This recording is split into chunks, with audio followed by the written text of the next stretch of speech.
Hello guys, Happy New Year.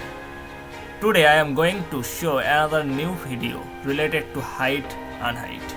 If you have not seen the folder hidden unhidden video, check out the card above now. Please take a closer look at the icon on my desktop. How do I delete and restore all the icon on my desktop with one click? Hope all your ideas are clear through this video. So let's go. At first, right click on your desktop.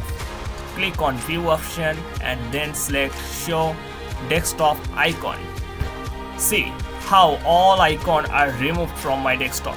Now I will bring the icon back to the top of the desktop. Right click on the desktop, click on view option and then click show desktop icon. Thank you for watching.